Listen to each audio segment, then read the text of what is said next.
হৰিনামৰ ধ্বনিত মুখৰ জোনাই সদৰ বিশাল সাংস্কৃতিক শোভাযাত্ৰাৰে ভাগৱত ভ্ৰমণ। শ্ৰীমন্ত শংকৰদেৱ সংঘৰ জোনাই জিলা শাখাৰ ৩৮ সংখ্যক বাৰ্ষিক অধিৱেশন সম্পন্ন। শ্ৰীমন্ত শংকৰদেৱ সংঘৰ পূৰ্বাঞ্চল আঞ্চলিক শাখাৰ সহযোগত বিহপুৰীয়া মণ্ডলৰ আতিথ্যত মুৰকং চেলেক অৰুণোদয় যুৱ সংঘৰ প্ৰাংগণত অনুষ্ঠিত হোৱা শ্ৰীমন্ত শংকৰদেৱ সংঘৰ জোনাই জিলা শাখাৰ ৩৮ সংখ্যক বাৰ্ষিক অধিৱেশন দেওবাৰে অন্তিম দিনৰ কাৰ্যসূচী মৰ্মে পুৱা ধৰ্মীয় পতাকা উত্তোলন কৰে জিলাৰ নৱনিৰ্বাচিত সভাপতি বিমান শইকীয়াই। ধৰ্মীয় পতাকা উত্তোলনৰ পাছতে অধিৱেশন থলীৰ পৰা বৃহৎ সাংস্কৃতিক শোভাযাত্ৰাৰে ভাগৱত ভ্ৰমণ কৰোৱা হয়।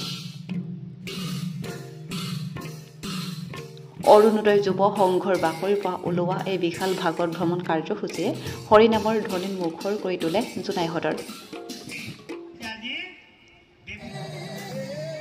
জোনাই সদৰৰ মুৰকং চেলেক মহাবিদ্যালয় হৈ লক্ষী নেপালী তিনিআলি ৫১৫ নং ৰাষ্ট্ৰীয় ঘাইপথ হৈ জোনাই বজাৰ ৰাংকপ তিনিআলি কাৰ্পনপুলি হৈ পুনৰ অধিৱেশনস্থলীত সামৰণি পৰে।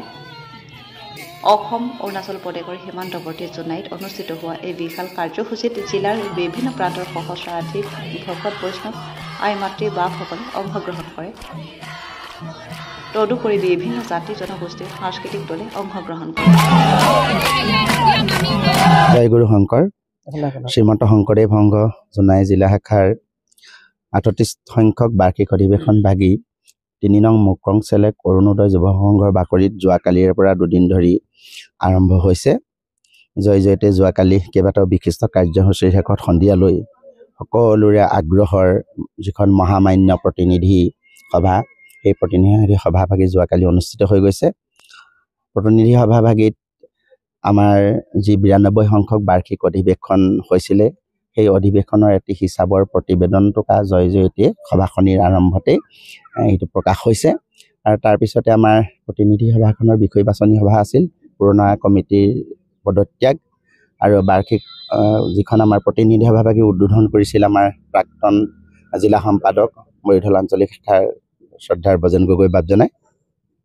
আৰু মূলৰ পৰ্যবেক্ষক হিচাপে মূল সংঘৰ পৰা প্ৰেৰিত আমাৰ অতি শ্ৰদ্ধাৰ ধেমাজি জিলা শাখাৰ আমাৰ জয়ন্ত শইকীয়া বাপজনাই তাৰ পৰ্যবেক্ষকৰ দায়িত্ব পালন কৰিছে। আৰু লগতে আমাৰ পুৰণা কমিটি ভংগ হৈ নতুন কমিটিখন গঠন হৈছে। জয়তে নতুন কমিটিৰ সভাপতি হিচাপে আমাৰ শ্ৰী শিৰোমণি আঞ্চলিক শাখাৰ অতি শ্ৰদ্ধাৰ বিমান শইকীয়া বাপজনা নিৰ্বাচিত হৈছে। আৰু জয়তে সভাখনিৰ আৰম্ভণিতে তেখেতক শপত গ্ৰহণ কৰোৱাইছে পুৰণা সভাপতিয়ে আমাৰ বুদ্ধেশ্বৰ দাস বাপজনাই। তাৰপিছতে আমাৰ যিখিনি বিষয়ববীয়া বাছনি আৰম্ভ হৈছিল, তাতে মূলৰ এজন সদস্য লাগে মূল সংঘলৈ জিলা শাখাৰ পৰা প্ৰেৰণ কৰা হয়। আৰু সেই মূলৰ যি সদস্য আমাৰ সবকেই মূলৰ সদস্য হিচাপে নিৰ্বাচিত কৰিছে। আজি শ্ৰীমন্ত শংকৰদেৱ সংঘৰ জোনাই জিলা শাখাৰ ৩৮ সংখ্যক বাৰ্ষিক অধিৱেশন অনুষ্ঠিত হৈছে। আজি আমাৰ দ্বিতীয় দিনৰ মূল কাৰ্যসূচী, আকৰ্ষণীয় কাৰ্যসূচী, ইয়াত আমি সাংস্কৃতিক শোভাযাত্ৰা আমি আৰম্ভ কৰিছোঁ। আপোনালোকে দেখিছে ইয়াতে আমাৰ সহস্ৰাধিক আমাৰ যুৱক যুৱতী আই মাতৃয়ে ইয়াতে অংশগ্ৰহণ কৰিছে।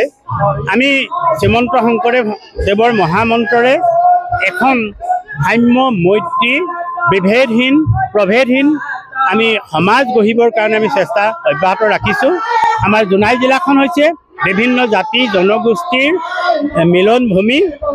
আমি বিশেষকৈ নৱপ্ৰজন্মক যি সময়ত যুৱ উশৃংখলতাৰ কথা কোৱা হয়, যি সময়ত আমি দেখিবলৈ পাওঁ মিডিয়াবিলাকত প্ৰত্যেক দিনেই যুৱসকলৰ যি উশৃংখলতা আমি দেখিবলৈ পাওঁ, আমি সেই যুৱসকলক ভৱিষ্যত বংশধৰ ভৱিষ্যত পুৰুষসকলক গঢ় দিবৰ কাৰণে আমি তেওঁলোকক আধ্যাত্মিক, তেওঁলোকক নৈতিক, তেওঁলোকক ব্যৱহাৰিক শিক্ষাৰে শিক্ষিত কৰি সমাজৰ এজন সুনাগৰিক হিচাপে গঢ়ি তুলিবলৈ আমি অপ্ৰাণ চেষ্টা কৰিছোঁ।